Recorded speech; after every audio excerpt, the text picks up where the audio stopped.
Money, it's not illegal. What's the problem? It's more complicated than that. It's a question of judicious business. It's not a question of judicious business. It's a question of balls. And do you have the cojones or don't you? This kind of a person is a product of all of the wrong that is in the world today. I mean, of greed, of hatred, of prejudice, of judgments. All of that has kind of conspired to create an entity like Alex. He's not really one single person. He's much more than that. What kind of man are you that you drink to your enemies? Frankly, I like challenges, and I was up for the challenge to see if I could make people believe that I could be so dark. You and I need to talk. No. You're gonna die with your mouth shut. I never showed you how. Now I'm gonna show you. My mother loves this movie, which was surprising, because, you know, they don't like to see their son being a bad guy. But she liked it. I think it's just because the movie's so entertaining. It's like a roller coaster. Bad Influence contains a scene of Lowe videotaping himself having sex with 2 women. He commented on putting his personal Atlanta sex tape scandal behind him. I may be being very naive, but I really would like to believe that I could let my personal life stay that way and let my professional life stay that way. I know that that's not true, and I know that that doesn't happen now. I'd always suspected as much. But my career choices don't ever reflect anything that's going on in my public life. I think that would be a bad precedent to set. So whether I'm deciding to present an Oscar or to play a villain, that has no basis on, what's going on in my private life. Because I've covered all the bases. 24 when that happened, and I was growing up. I'm still growing up. I have a lot of growing to do. And you know what? I may get in more trouble. You know, maybe I won't. I'd like to think that I won't. But I'm a human being, and like everybody else, and we all screw up. I like to think that if I put my mind to something, I can attain it. Or if I want to overcome something, I can overcome it. And you have to have confidence in yourself, first and foremost. And if that confidence is unshakable and not overconfidence, then you can really almost do everything you want to do. I mean, there's no time frames. It may take years, but at least you're on your way. There's Leno! Leno has surpassed every comedian's dream of an appearance on The Tonight Show by having scored a reserved seat on the coveted throne of comedy as permanent fill-in host for Johnny Carson. Leno was in Vancouver recently for a concert date. I like to come through Canada. My favorite thing is when I come through customs. I always like that. Any birds? Any plants? No. All right, go ahead, no. Well, boy, no drugs are going to get into this country. That always makes me laugh. On his regular Tuesday night Tonight Show appearances, the lantern-jawed comedian keeps his material topical, and anyone in the news is fair game. Last but not least, Tammy Faye Baker now says, this is true, Tammy Faye now says she is declaring war on the devil. I'll tell you something, boy, in a fight like this, it's pretty hard to know which side to root for. Well, Rob Lowe's been good to me this year. I mean, he's kind of like the Dan Quayle of acting, you know, it's with all that video stuff. I mean, that's just, you know, anything that's sex or money is great fodder for Tonight Show monologues. Who did I see on TV talking about the other day? Oh, I was watching Lifestyles of the Rich and Famous, and they were shopping with Tina Louise.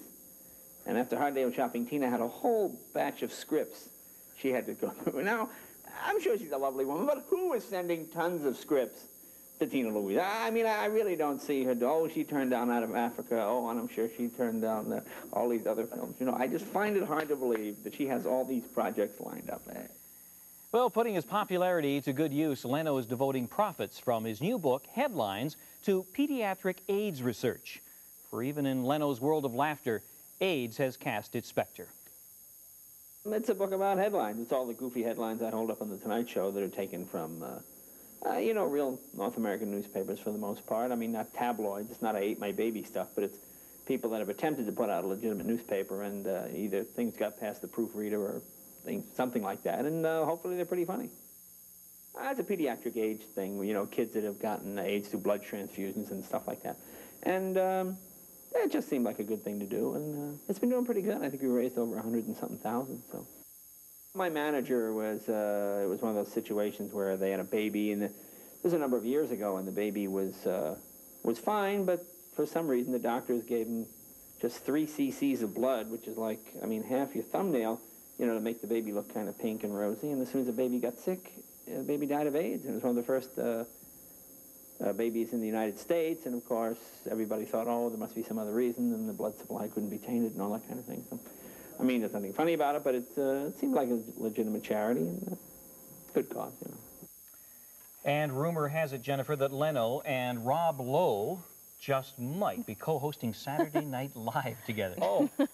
2 Canadian rock heroes have had albums out. Ex-Guess Who singer Burton Cummings is back with Plus Signs, which contains the single Take One Away. Cummings' Take One Away is his first ever rock video and has been garnering controversy for its portrayal of women. His new style entertains no illusions.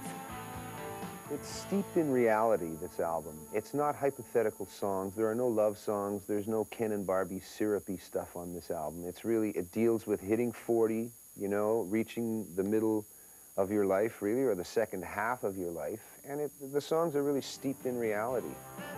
Controversial, thought-provoking, hopefully. It's a video that I will still love in 5 years or 10 years. I know for sure that this will be an enduring video. You know, initially I was worried, will we offend women with this? But women have told me, on the contrary, we are conditioned as humans to turn away in shame from this, and really this is the miracle of life being shown here. It's not tasteless at all. If anything, it's thought-provoking in a pretty tasteful way. These eyes cry every night for you. I can't wait to hit the stage. We'll have 2 lead guitar players, and I haven't had dueling guitars for a while, so it's going to allow me to do things like Guns, Guns, Guns, and Share the Land, and Heartbroken Bopper, and Hang On to Your Life. Some of the really great Guess Who things with 2 lead players. I can't wait. Actually, 16 Beatles songs and 15 others, so the Beatles stuff has the edge in this show. But it's really just because I figure, why not? I think people want to hear that stuff. It certainly goes down very well, and I haven't done it for a long time, so I think the timing's right. In rock, as in baseball, they say the legs go first, but over the last year, the lure of vast financial rewards and the desire to feel vital again has seen a number of veteran rock acts return to the road, some for possibly the last time. But I'd really like to go onto the screen rather than touring with the work. You know, it's just gotten a bit much, the touring and the different altitudes and the different, it's just the weather changes and all of that has gotten to be a bit much on the health and everything dealing with that. So it would be a greater transition for me to act. Well, obviously to represent 19 albums in 2 hours of concert time. So what we try to do is we try to, let's see which tune on this record makes the most of an impact on these people. So we kind of narrow it down to maybe 1 tune a record, or whatever songs on any given album seem to have stood out over the period of time, or withstood the test of time, as it were. And some of the original songs, like Robert said, still stand up, and people still come to hear them. In 1982, the Doobie Brothers disbanded, but in the summer of '87, they reunited for a series of benefits to aid Vietnam veterans. The result was the album Cycles, produced by Ted Templeman. He called us about 4 months after that event, each guy, and said, would you be interested in putting back together the original formation of the band? Be Michael Hossack, John Hartman, myself, Tyron Porter, Pat Simmons. And each guy said, yeah, I guess, if the other guys want to, you know, give it a crack, make an album, it can't hurt, you know. And that was '87.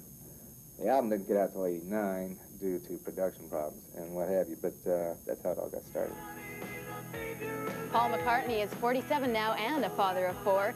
He hadn't gone on the road for 14 years since the Wings Over America tour, but he's back, and we caught up with his road show in Montreal. McCartney has noticed that the music business today is a vastly different game than it was when the Beatles began. The whole industry is more of an industry now. It was quite a kind of cute affair when we joined it. It wasn't very serious. There wasn't an awful lot of analysis. It was more just a bit of fun, you know. Yo, hey, rock and roll, hey, let's go for it. Wait. It was that, you know. It's a little more serious now, I think, even for the kids coming into it. there's more riding on it for them, you know. And people have got a bit more of a knowledge about it now. You know, there are actual business people connected with it now. There are lawyers and accountants, where there never used to be. It's a good thing there are, because money used to just vanish overnight, you know.